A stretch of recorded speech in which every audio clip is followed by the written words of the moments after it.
All right, how's it going, guys? Today I'm going to quickly break down the first part of my two-call sales process with a live call that I went through with a client here in New Zealand. Now, just a bit about the client. I emailed them with my cold email outreach approach, which I will run through in a separate video. It's a bit different than just your standard cold emails, but it's been very effective so far. And this is actually me really just trying to figure out a lot about the client and really trying to sell them on that second meeting, whereby I can then present a proposal to them and ask for the close. So what I'm going to do is I'm going to play the video just over here, and then I'm going to keep myself up in the left-hand side, just kind of commenting on how the video goes and any insights that I have. Also, kind of looking for your guys' feedback here as well. I don't want to be by any means considered like an expert in this field. I'm still very much in the early days myself. So any kind of feedback that you guys have would be really appreciated. Also, I will have the second call video uploaded shortly as well, where I just kind of run through a bit more of my process where I'm actually trying to close him. I'm trying to sell him on the contract. But anyway, without any further ado, let's get into it. Also, real quick though,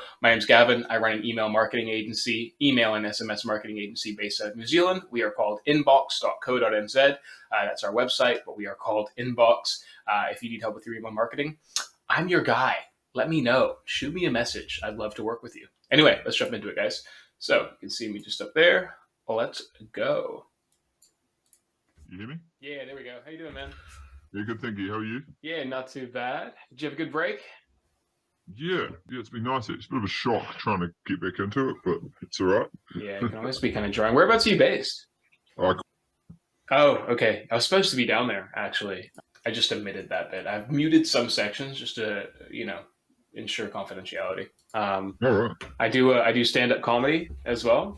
Yeah, I nice. was supposed to be. Do you know? Yeah, believe it or not, I'm actually really goddamn funny, and I do stand-up comedy. And basically, I found like adding that little note with potential clients really adds like a level of personalization and uniqueness that really just helps me form a connection quite quickly with people. And you'll notice like the first initial 2-3 minutes is really just me trying to socialize and become friendly with the person. Like, keep in mind, we've never met before, so I've never met this guy. Yeah. Yeah, Yep. yeah. I was gonna go down there and do a show, but I had a little change of plans. All right. Yeah. Did you holiday period, or were you? Yeah, we stayed here. We just had a fresh baby, so we Oh, weren't. dude, congrats. Yeah, thanks, man. Yeah, so Awesome. it's been full on, but all good. Nice. But Man. thanks for your persistence. Sorry, I get a lot of emails, when No, I get got it. your own business. So, like he's already saying, he gets a load of emails and my one cut through, which is awesome because my cold email strategy is fire. Yeah. I've been there before. That's why I try and do the video, because I just think it's a bit different, and it just shows Yeah. like a bit of research has actually, been done into your actual brand and everything. Yeah, well, I was surprised to see on your video that you hadn't actually got the email, and I think I've got an inkling as to why I haven't actually gone and had a look because I had time. But so in my email, in my cold outreach approach, I really just diagnose a problem with his email marketing, and that's what he's speaking to right here. It really gives me a hook, gives me an angle. There's something wrong with your email marketing. Let's jump on a call and I can help you. I think it could be something because we changed from MailChimp to Klaviyo. Yeah. Yeah, good move. Smart move. Yeah. They must be worried about the massive exodus. Dude, it is crazy. I'm telling you, everyone is, and I always recommend to people get off of MailChimp because Klaviyo, are you selling via Shopify? Is it a Shopify? Yeah. Yeah, so Klaviyo integrates so well with Shopify, and just recently, Shopify set aside $100 million to invest in Klaviyo as a partner program. Yeah.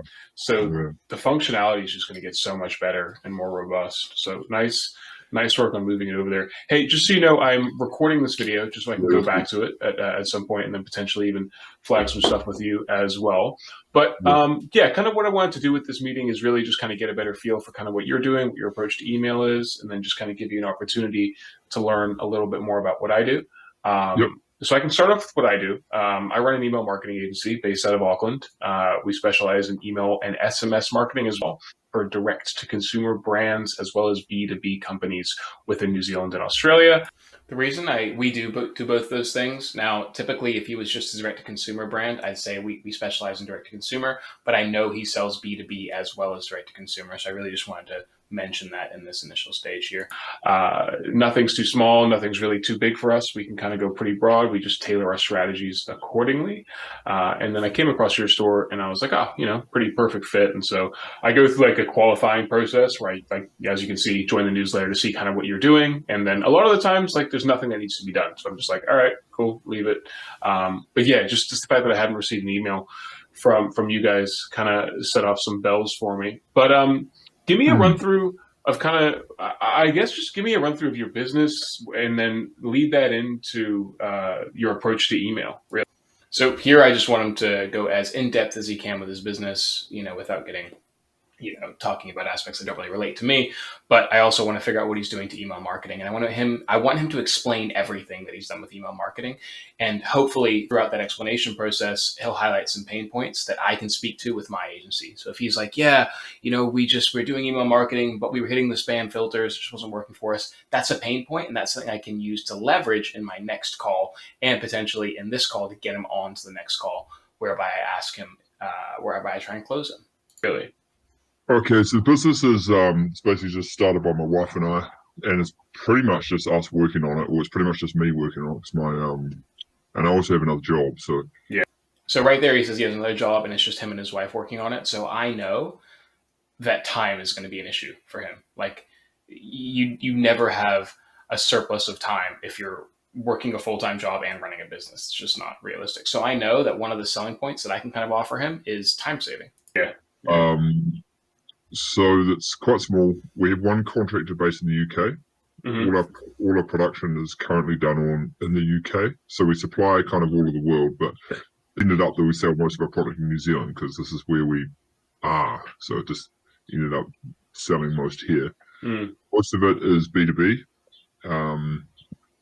So we have a pretty strong B2B portal on there, though it needs a lot of work. So yeah, B2B and direct to consumer. So there's two avenues for my services there.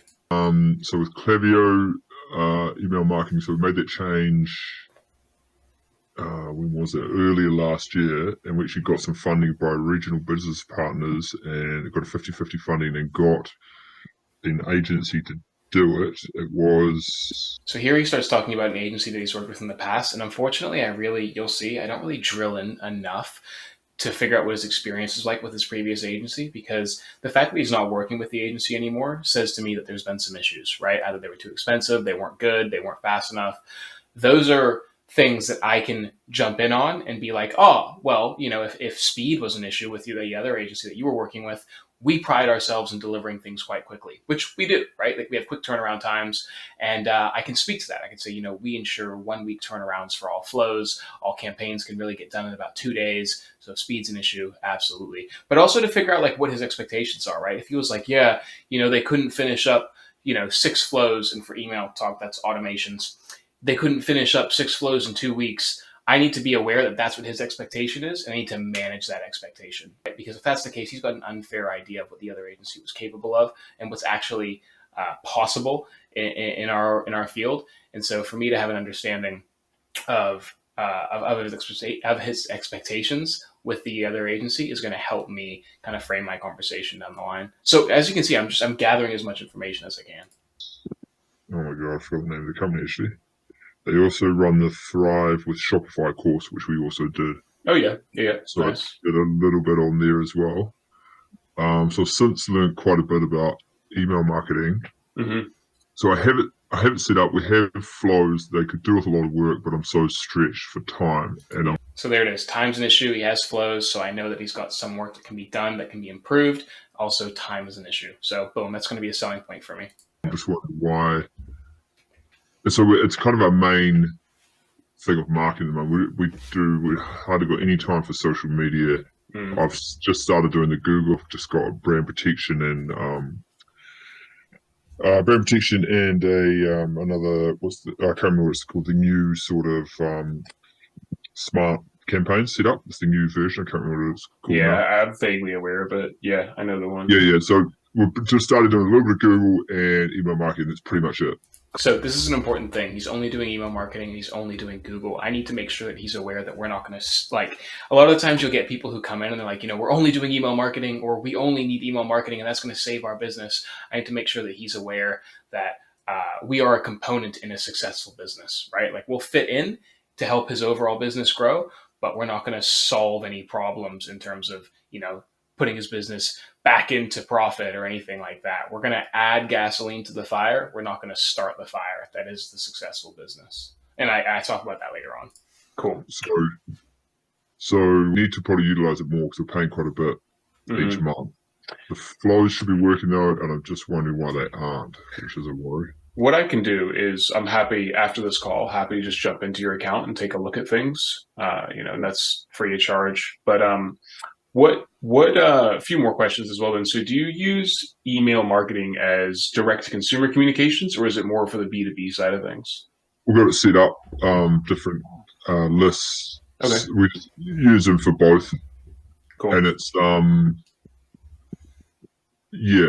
we don't have any flows set up for B2B, but So there's more scope for work there. Kind of might look at that in the future. It's a bit more complex to do flows with B2B. Yeah. And how and which you do that. So that would require a bit more thought, but I mainly just it's like for new designs, new products for us, and obviously the B2B customers, like they get the product, they get access to products way earlier because we produce to order. Cool. So there's definitely so they get, and just new things we're doing, like we're starting printing in New Zealand in March, so I'll email them about that soon. It's just things like that. So there's not really any automated emails going out to the B2B clients. Great. So I know that's scope for work. I'm going to jump a little bit ahead here once it decides to load. Side of things. Yeah. Also, I can't do it. I can't screenshot. Yeah. All right, give me one sec. I got to figure out how to change the default setting on this thing. Advanced. So here he's about to share his screen with me, and he's going to show me an issue that he's having within Klaviyo. This is something I need to get better at because I've found quite a few times with these calls is a lot of the times people want you to be their, on-call tech support without actually having signed any contracts. And you'll notice, I don't know, at least in my field, they'll be like, yeah, we're trying to figure out something's wrong with our sign-up forms. Can you check it for us? And I end up getting caught into this cycle where I pretty much resolve their issue on the call. But it takes like 15, 20 minutes. Like you'll notice after I hit play, this guy, he's just asking me for tech support essentially for 15, 20 minutes, which is fine because it's not fine because it's a waste of my time, right? But I think it's okay because it's also a proof of capability and abilities. So I'm still trying to figure out where I draw the line in the sand for this. Because I don't want to be like, yeah, okay, what you want to do is filter out your segments like this way, and then make sure your sign-up forms are triggering. Here's how you do the integration. That's not why I'm here on this call, right? That would be something that I would do after he's signed and we've agreed to work together. So from us, we're never going to be right now, we're not going to be even if we were to do anything, we don't have the budget to do be a big client. Do you know what I mean? So this is just something you need to keep in mind as well. He does highlight here that budget doesn't really allow him to be a big client. So he's actually speaking to prices of my services. And what that actually means is he's speaking to value of my services, right? Like he doesn't really care about the price. No one does, as long as you can give enough value. People are concerned about value, not the cost of what the service is, right? Because if I was saying, hey, I'll bring you $10,000 and it's only going to cost you $5,000, well, that's huge value. And obviously you're going to spend $5,000 on that, right? But if I said, hey, I'm going to bring you $5,001 and it's going to cost you $5,000, the value is not really there. He's probably thinking, okay, sure, I make $1, but how much is my time going to be worth and all this stuff? So really, he's highlighting in his mind that price is an issue, but to me, that's saying value is an issue. And that's something I'm going to have to speak to in the second call, which, heads up, I do terribly. No, and I understand. Yeah, that's fine. Yeah. I mean, you should be good to share your screen now, by the way. How big is your direct-to-consumer? Because I think that's where you'd probably be able to most easily see the revenue being driven from email. How big is that list? 5,000. Also, a few hundred of them are. So here, honestly, all I'm doing is just for the next 15 minutes giving him tech support. Put a few in here. Stuff, so different segments, wholesale segments. Basically, he's just asking for help on technical issues, right? Like, oh, I need this list set up here properly. And I kind of indulge it because I feel like the call is going quite well, and there's a chance that like this can lead to a close down the road. But I'm just going to fast forward because this is really has nothing to do with the sales process, and is actually something I want to remove from the conversation going forward when I get on these calls. What? See, I'm still talking. I could just Go tag. and- See, still, it's crazy. It happens Yeah, I'm all looking the over time. here, Yeah, total revenue 3. 3%. Oh, It's just- Yeah. Oh, sorry. Sure. Well, a lot of people say it's too many campaigns to one subscriber, and to a certain degree, I kind of agree, depending on the content of the emails themselves. But what I always say is, you're actually sending out 4 campaigns a month, but you're This is just me explaining my services in context of his campaign. actually sending. His account, Users are getting the same person is not going to get 4 emails, right? They're going to get maybe once on their behavior, and what that's actually going to do for you is it's going to jump ahead. to increase the revenue that you're seeing from the added items to their cart and they abandon it. That will get you. We engage with somebody. We offer about 3 months worth of split testing of all the work that we've done. So if we were to build like 2 flows. So now I'm explaining my service a bit more, really, which I think is okay. I know it's like I've been told not to get too technical in these calls. Like I'm trying to sell the holiday, right? Like you'll make X amount of money. They don't really care about how you're going to get there. But I felt like this guy did want to hear that. So I don't know. Flows for you for 3 months afterwards. We monitor those flows and we split test them on an ongoing basis based on like subject lines, design. For example, if it was your sign up forms, we'd be split testing the behavior. So immediate pop up versus fly out versus exit intent, and just trying to figure out where the best, really the best approach is for each one of those kind of variables. But listen, I think, yeah, without having like a real deep dive into your account, which would take me a bit more time, probably outside of this call. I can't give you a great indication of scope of work at the moment. What I would say is, if this sounds like something you're kind of interested in learning a little bit more about, just in terms of kind of like what we can offer you guys, happy to jump into the account and put it together a little proposal for you, if you like. Yeah. So here I'm trying to sell him on the second call, right? Like he's giving me a quick glance at everything, and I'm saying I can't really give you a good idea of what scope looks like without getting access. That's where I book my second call, where I have everything prepared and ready to go. I think that'd be good if you can work. What I want to see is like, based on numbers and basically gross profit margins. So it just needs to make sense with the numbers. So if you can generate us increased income on top of like if you can justify yourselves in terms of Sure.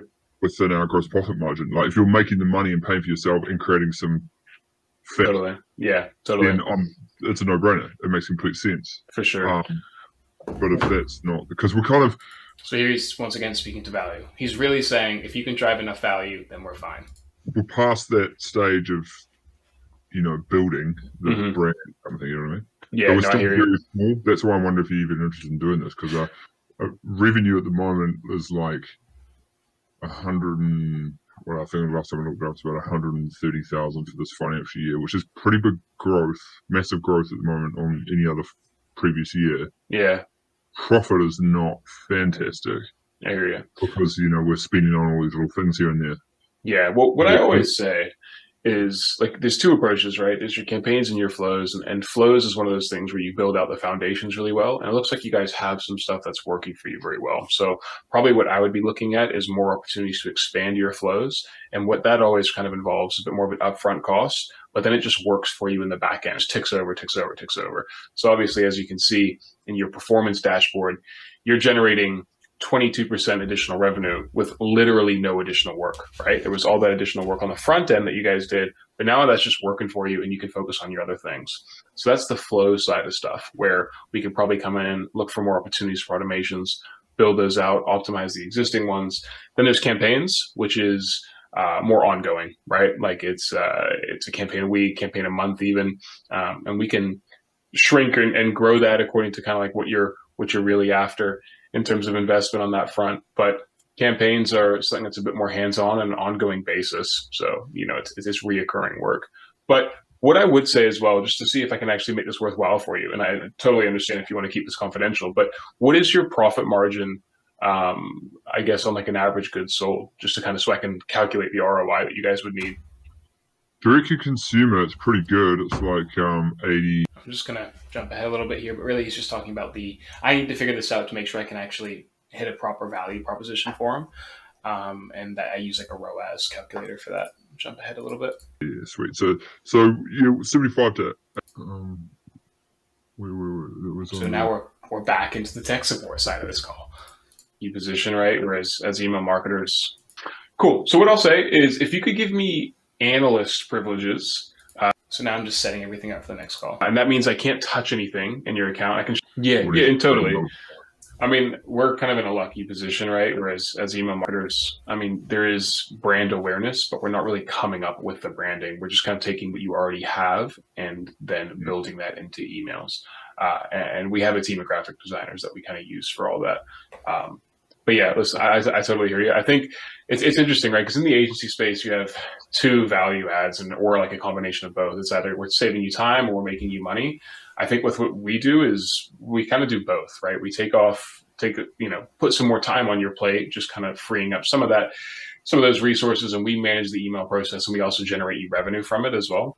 So first of all, I just want to say I gotta stop stopping saying things like or kind of or sort of. It's a bit like I use a lot of these words that are just filler words that are really just me thinking on the spot there. I don't know if it's terrible, but it just doesn't flow super well and it just sounds clunky.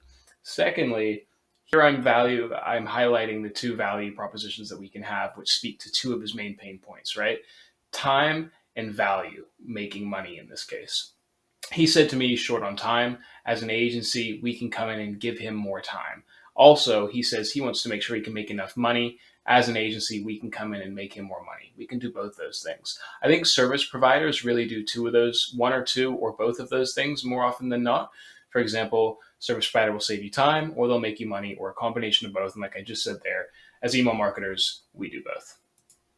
And yeah, by no means are we like, we're going to fix your whole business. Like that's not, we're a component in an overall, like, healthy business, which you guys, definitely have, but I think we can definitely increase the numbers So I mentioned there again as well, we are a component in a healthy business, which speaks to my previous point. I really just want to make sure he's aware that I'm not going to come in and make a business for him or make his business successful overnight. I'm going to come in and improve things that are already existing. I don't want all this pressure from him to be on me to solve everything for us. And more often than not, you'll find that to be the case with, I think, clients who are a bit more concerned about money because they're nickel and diming everything and everything really needs to be to the letter and to the work. And they're just a bit more pedantic about a lot of things. So I just want to make sure that he's aware that, I'm not going to be a saving grace. Not that he needed one in this case because his business was doing well, but I'll be there to improve it rather than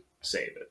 When it comes to your approach to email. But yeah, I will definitely try and make sure we can make something work for you guys just to make it, pay for itself. Because I totally hear you. Then it would make total sense, right? Yeah. Yeah, it needs to, at this stage, we're not,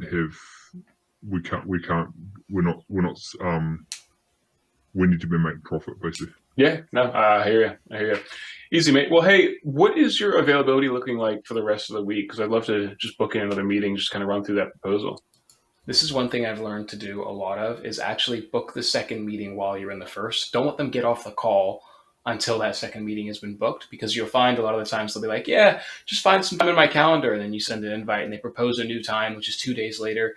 And then something pops up and they push it out the next week. And then all of a sudden they're no longer interested. So I try and book my second meeting 2 days maximum after the first meeting. That gives me enough time to put together a quick proposal, jog my memory, figure out what's happening in their account, cater things to them, and then sell, right? And it also prevents anything from popping up in their calendar that they have to book or replace my meeting with. Just reduces that time. It's a busy week with not much to find and not much defined. So classic, right? If he said, oh, listen, just send an invite, he's busy, odds are I'm never going to get that second meeting. You can just kind of throw something out there and I should be able to slot it in. All right. How do you feel about Wednesday at 11:30? So there, I book a time, I book a day, and I confirm it. Yeah, that's good. Yep. Easy, man. All right, I'll fire through an invite. Okay, sweet as. And when are you coming down for your stand up or not? Dude, it's a weird thing. And then we just kind of end on some social chat, really. But anyway, that's pretty much. I lose. Here we go. Hold on. That's pretty much my call process. So that's what I do in my first call. There's a few things I want to iron out, and would love to hear your guys' feedback on that as well. But that's essentially how my first calls go. I figure out what their pain points are, what they've done when it comes to the service that I can provide, their previous experiences with it. Then I ask for access to their account, whereby I can then diagnose issues with greater depth, and then I can put a proposal together from there. Now, if they don't have an account, I just try and drill even deeper in this call to figure out what they want to do with email, and then I put a proposal together based on that. But that's pretty much it. Guys, thanks for watching. Now, I've got a second video, which is the second part of this 2-call close process coming out. So just go ahead and find it on my channel, and yeah, it should be there. Cool. Guys, thanks for watching. Any questions, shoot me a message. And if you need help with your email marketing, boom, I'm the guy. Cheers, guys. Bye.